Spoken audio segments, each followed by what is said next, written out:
It's February 3rd, 2021, and through all this insanity, it's just, still it feels so surreal to me. It's a nightmare that I keep feeling like I'm going to wake up from this bad dream, and it's not happening. Devon, of course, when he was shot, he had an emergency surgery. The bullet went in right above his private part. It went through the bladder, the urethra, and the prostate, and exited after going through the rectum. It went straight through and out. He had to have emergency surgery. He since has had a catheter and a colostomy bag.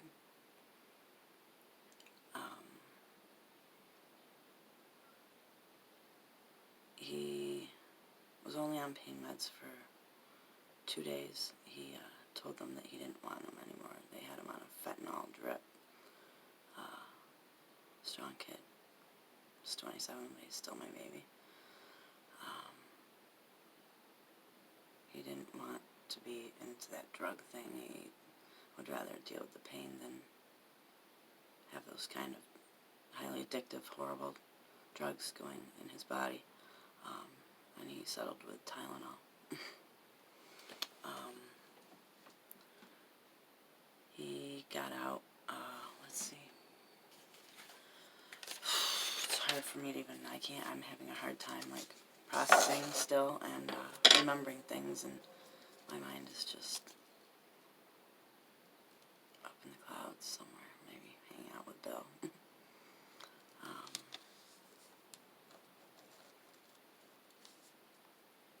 22nd was the first surgery when the shooting happened.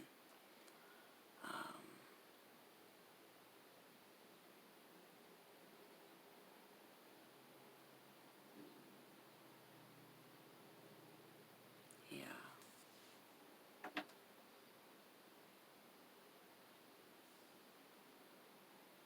went to the vigil, or not the vigil, I'm sorry, the funeral on the 26th, and it was a lot of moving around and stuff for him. He'd just gotten discharged that day. That was Friday. Went to the funeral home, Kruger Funeral Home in Mattydale, right next to where I worked for 8+ years, the Mattydale Animal Hospital. And we went to the Bridgetree Tavern afterwards for the get together. It was kind of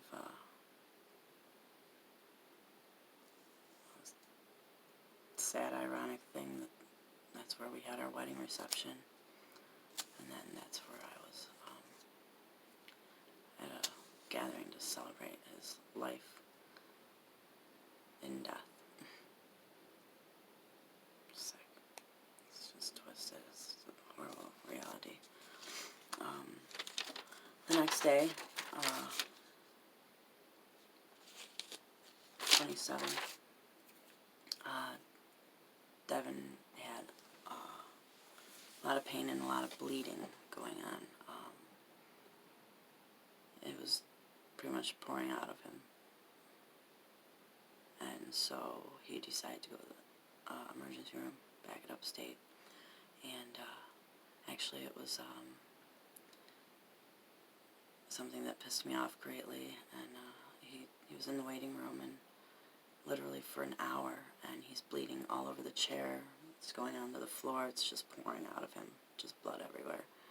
And I called the emergency room, and I was like, I want to know why someone who's bleeding profusely from a gunshot wound from days before that went straight through his body is being left in the waiting room while he's bleeding all over everything. You don't know where that blood is coming from. It's internal. Most likely just not on the outside. This is a serious thing. Why isn't he being brought in and being treated? And they said, well, you know, all of our rooms are full. And I said, oh, that's too bad, because years ago when I had kidney stones and I was septic and my skin was like a green yellow, they didn't even make me stand for a second or sit for a second in the waiting room. They immediately brought me into the back, and because every room was full, they set me up in the hallway treating me and doing testing. I want you to do the same. You need to do the same, and I want to speak to a supervisor immediately. And the supervisor never called me, but they immediately got him back there and started treating him. Shouldn't have to call them and say that. Like, that should be, you know, just because there are other people in front of you, some things take precedence over others, and I think that that was definitely one of those situations. And he shouldn't have had to sit there bleeding all over the place, losing blood profusely after he just lost so much blood a couple days before. The human body can't take that kind of thing anyways. No body can, animal, person, whatever. So they kept him overnight, and they let him come home. The 28th, he went to see a urologist, and the urologist thought that it would be in his best interest to undergo yet another surgery to stitch up again the hole in the bladder and a hole in the rectum. At that point, the catheter can come out sooner, and the colostomy bag can be taken away. It'll speed up everything, I guess, and it should fix everything so that he heals perfect, like nothing ever happened. It's too bad that that can't happen in an emotional and psychological state, because I just can't imagine what he's going through. I'm sure his head is worse than mine, and that's bad, because I'm not in a good place at all. Now, little baby boy, it's like he's in his second surgery now. He's very scared. He is. He's terrified. He's worried that something could go wrong.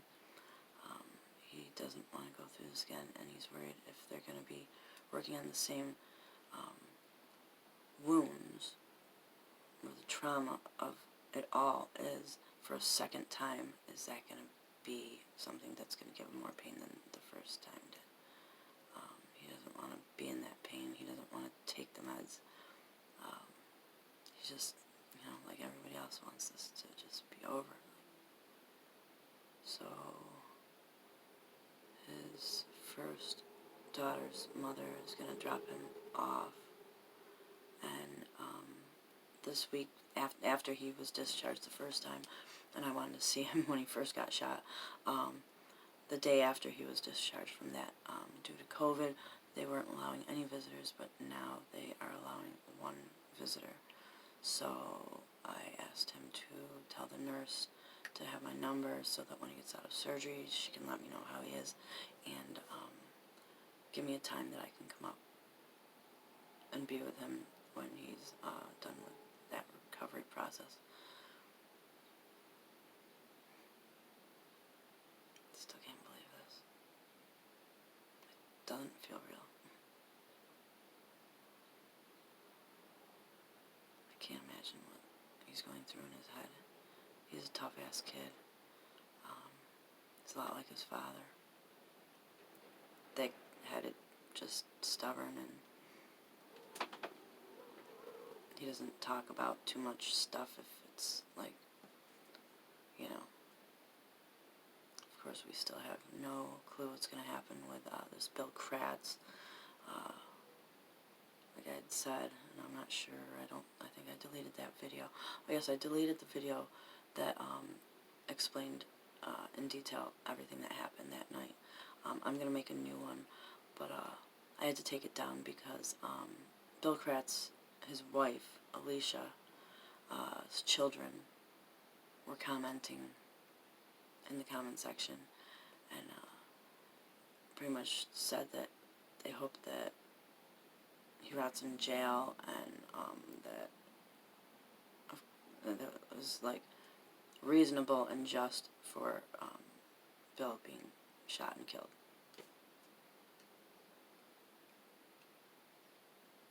See, the mentality in the family is pretty similar, so I did delete that, and so this is going to be coming up before I can explain what happened that night. But yes, my ex-husband, Bill Delaney, aka Lambertson, he took my last name when we were married, was shot twice. One went in and exited, the other one ricocheted in his body, and he passed away before he even got to the hospital. And my son was shot once in the groin.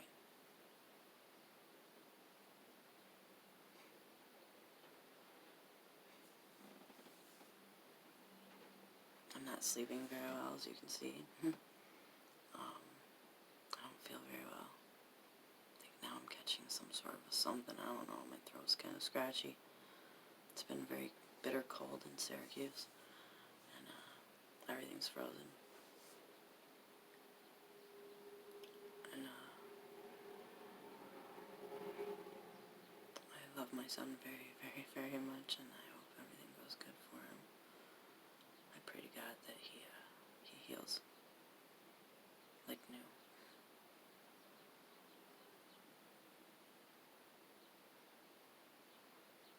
That's all I have to say right now. I will be back with another video, and I'll tell the whole story. And from here on out, I think I should probably just do a video every time something new comes up, because it's like I'm getting away from myself again, which has happened in both the downward spiral, further down the spiral, and technically right now this is going to be part of, and the spiral continues.